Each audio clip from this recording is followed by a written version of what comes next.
nos forces continuent de remporter contre les groupes terroristes, les groupes armés terroristes, des victoires décisives, reconnues et appréciées par le peuple malien.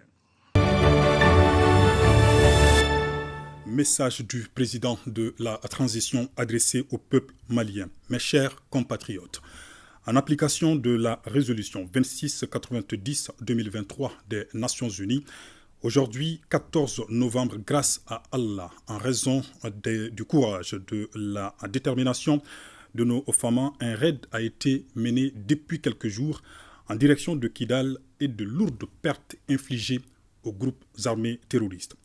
Aujourd'hui, nos forces armées de sécurité se sont emparées de Kidal. Notre mission n'est pas achevée. Je rappelle qu'elle consiste à recouvrer et à sécuriser l'intégrité du territoire sans exclusive aucune, conformément aux résolutions du Conseil de sécurité.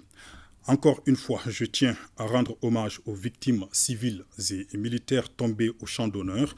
Je rappelle que cette opération ne poursuit aucun intérêt particulier autre que la sauvegarde de notre Mali, un et indivisible, et n'a pas d'autre but que la lutte contre le terrorisme et la sécurisation de notre pays. C'est pourquoi son action est soutenue par l'ensemble du peuple malien. Dans les jours qui viennent, nos femmes poursuivront leurs interventions et bénéficieront de toute la confiance de notre vaillant peuple. Enfin, dans ces circonstances, la cohésion nationale est une bénédiction supplémentaire pour nos femmes. Ensemble, nous ferons le Mali courant. Qu'Allah bénisse et protège les Maliens. Je vous remercie.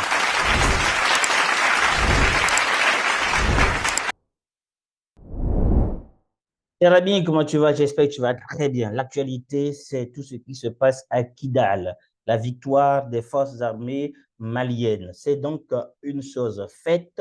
Kidal tombe entièrement dans les mains des forces armées maliennes et le nord est en train donc d'être mis entièrement sous contrôle. Comment comprendre que en quelques jours seulement, les forces armées arrivent donc à accomplir ce que la MINUSMA, ce que j'allais dire Takuba ou encore Barkhane, ce que ces forces étrangères n'ont pas pu faire en 10 ans. Ça fait quand même très mal de voir que cette affaire pouvait être réglée très rapidement, mais on l'a laissé perdurer. Qu'est-ce que tu comprends de cette situation? Je voulais donc te rappeler le discours tenu par Abdoulaye Diop à l'ONU en demandant, lorsqu'il demandait clairement le départ de la MINUSMA. On a entendu des réactions après, Mali exagère, après Barkhane, c'est MINUSMA, ils se prennent pour qui? Et en plus, d'ailleurs, ils vont voir donc ce qui va leur arriver. Qu'est-ce qui leur est arrivé? Ce n'est que des victoires sur des victoires. Dis-moi déjà ce que tu penses de cette histoire.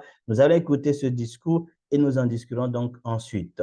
Bonne écoute et voilà, n'hésite pas à aimer, à partager. C'est toujours un plaisir de te lire en commentaire si tu le sais déjà.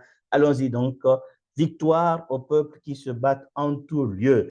Madame la Présidente, sur la situation sécuritaire, je rappelle encore une fois que depuis l'intervention militaire en Libye en 2011, les populations de mon pays, le Mali, et celles de la région du Sahel vivent un véritable drame. Hélas, nos pays, nos populations attendent encore, et ce depuis plus d'une dizaine d'années, une réponse internationale à la hauteur de cette menace créée et de ses conséquences humanitaires préoccupantes pour la région.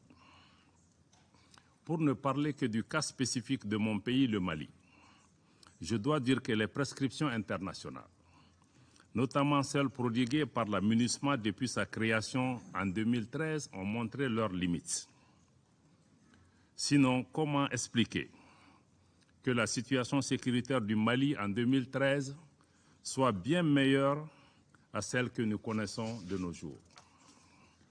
Le réalisme impose le constat de l'échec de la MINUSMA, dont le mandat ne répond pas aux défis sécuritaires.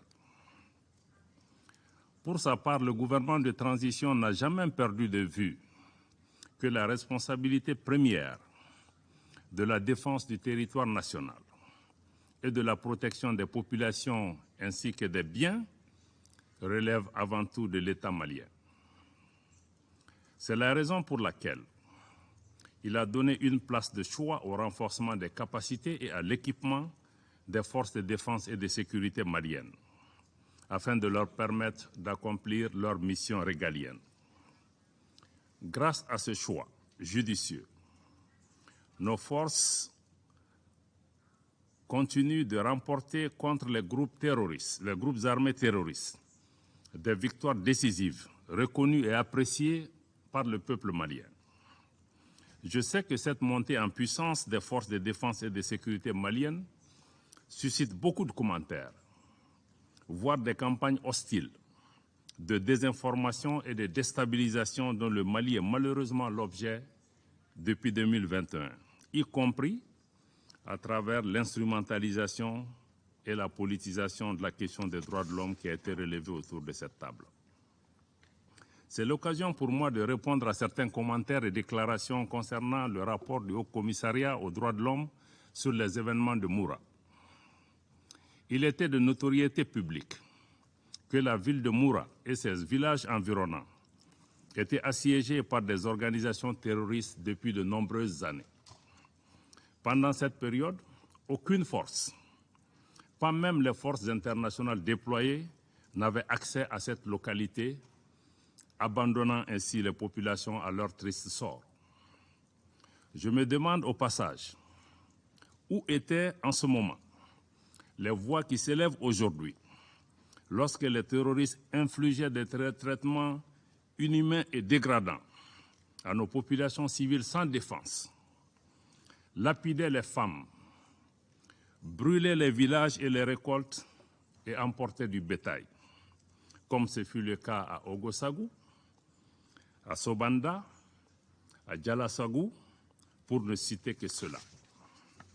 Aussi, sur la base de renseignements fiables et précis faisant état de la présence à Moura de principaux chefs terroristes pour collecter le fruit des rackets contre les populations, organiser et planifier des attaques d'envergure, les forces de défense et de sécurité du Mali ont pris la décision de mener une opération d'opportunité aéroterrestre à la hauteur de cette menace, afin de mettre un terme à la souffrance de nos populations.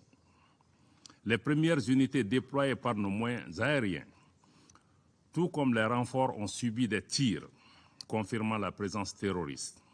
S'en sont suivis des affrontements autour et dans la ville de Moura, soldés par un bilan de 203 combattants terroristes neutralisés, une importante quantité d'armes et de munitions saisies, plus de 200 motos détruites et plusieurs présumés terroristes interpellés et mis à la disposition de la justice.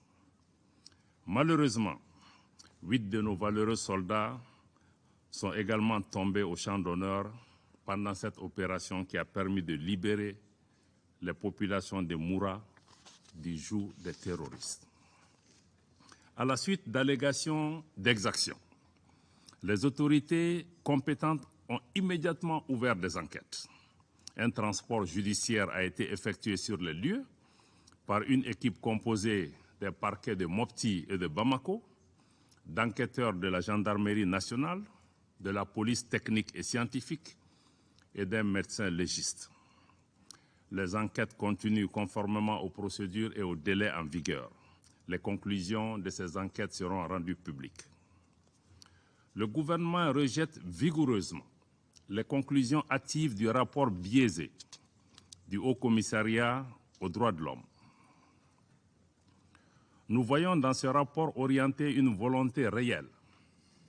Le gouvernement du Mali demande le retrait sans délai de la MINUSMA. Cependant, le gouvernement est disposé à coopérer avec les Nations Unies dans cette perspective. Madame la Présidente, Mesdames et Messieurs les membres du Conseil, pour terminer, je tiens à exprimer la gratitude du gouvernement et du peuple malien à l'ensemble des partenaires, tant bilatéraux que multilatéraux, qui nous accompagnent dans la stabilisation des chantiers importants de refondation du Mali. Le gouvernement du Mali reste disposé à coopérer avec les partenaires qui respectent sa souveraineté, ses choix stratégiques et les intérêts vitaux des Maliens. Fidèle à notre tradition d'hospitalité, le Djatigia, le Mali demeure naturellement ouvert à tous les pays et à tous les peuples du monde. Je vous remercie de votre aimable attention.